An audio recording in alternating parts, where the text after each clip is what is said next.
Today, you will see this everywhere when people say, I am only human. They are talking about the limitations of being human. They are not talking about the possibilities of being human, isn't it?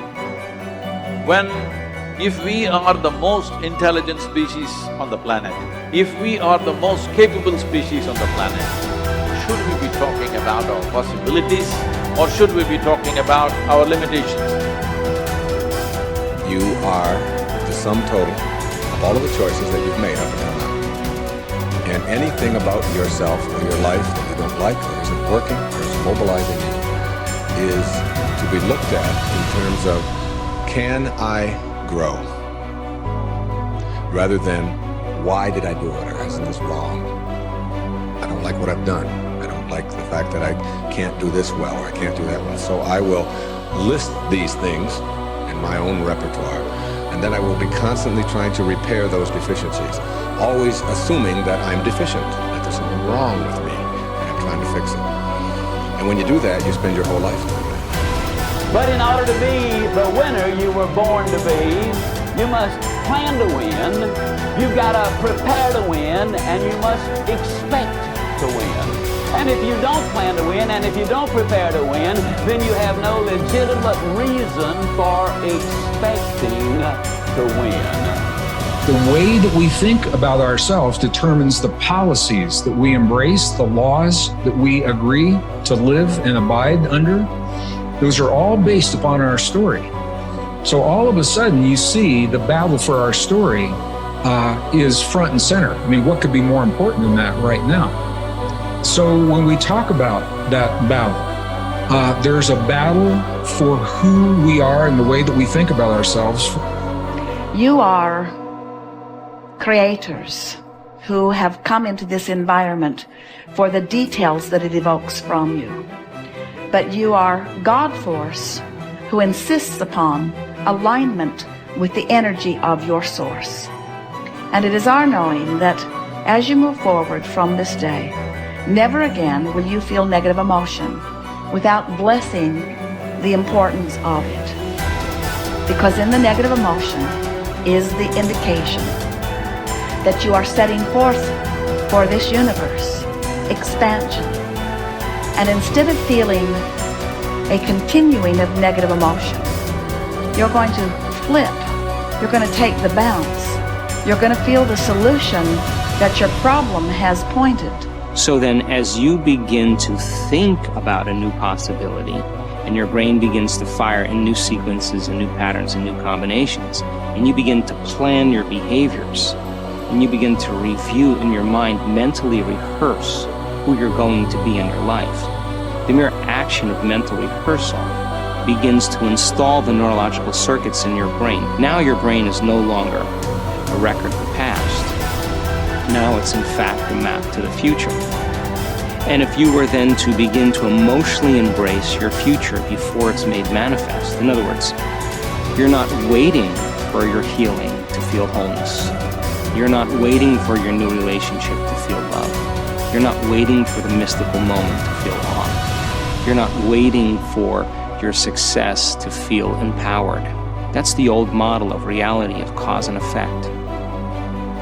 Many of you, as I have been, as I am, are where you are in your life based upon what you believe. And it's not just what you think you believe on the surface, it's also your shadow beliefs that are holding you back from moving into the life that you believe you deserve.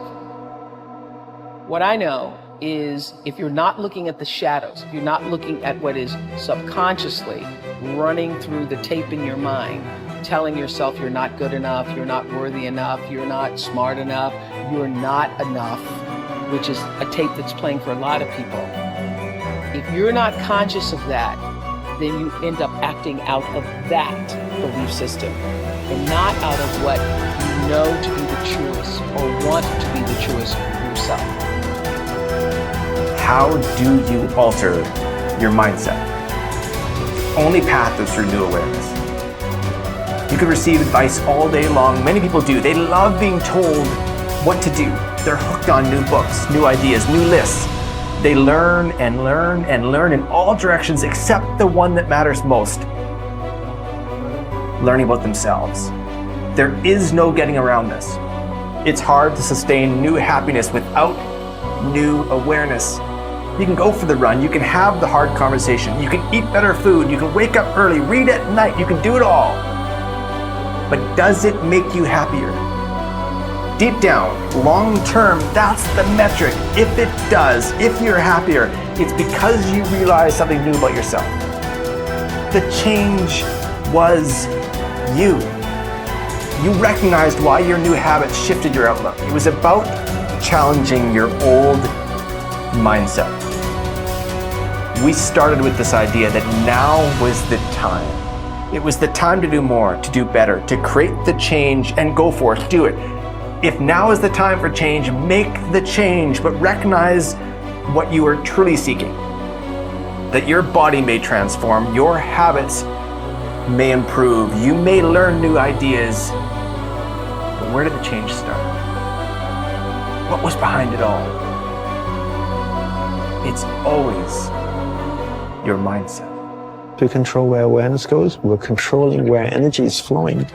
And if we're controlling where energy is flowing, we're controlling what's manifesting in our life. And this is a great secret to learn. This is something that I've learned in the monastery. My guru shared with me that's really changed my life. Because I've realized that all I need to do is control where my awareness goes. And if I can control where my awareness goes, I can control where my energy is flowing. And if I can control where my energy is flowing, I can control what is manifesting in my life. And therefore I can even choose to create positive things in my life or negative things in my life. If you want to enjoy self-confidence on the outside, you must practice complete integrity on the inside. The foundation of self-confidence is for you to live your life consistent with your innermost values and principles, while thinking and acting in harmony with your highest aspirations. Men and women with the most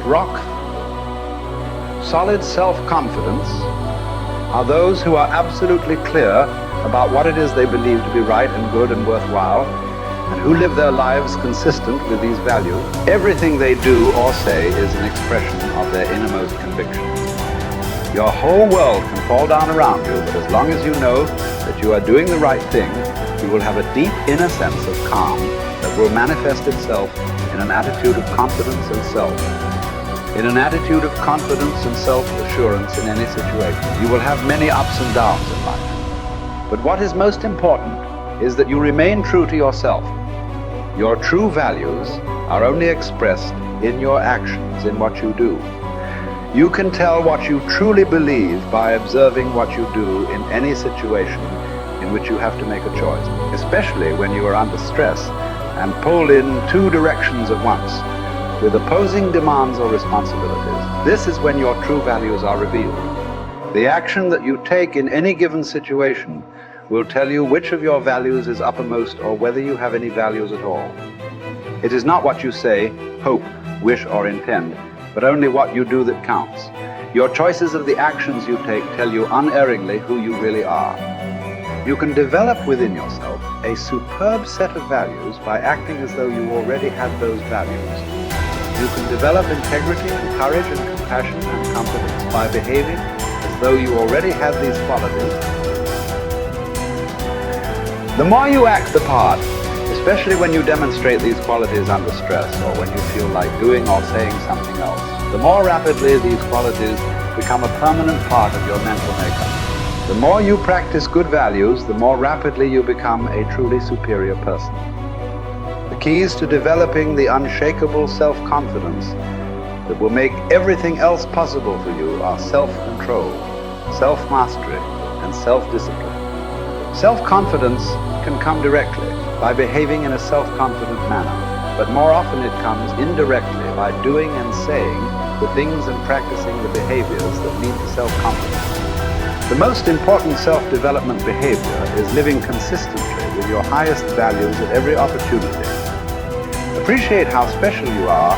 There will never be anyone exactly like you. You were given special gifts and talents to share with the world. And even though everybody has special gifts and talents, nobody will use theirs quite the same way you do. You have a way of being in the world and a perspective that's unique to you. You are the only one who thinks your thoughts the way you think them. You have created your own unique reality and are living your life according to your own unique path. You are the only you that will ever be. You're kind of a big deal.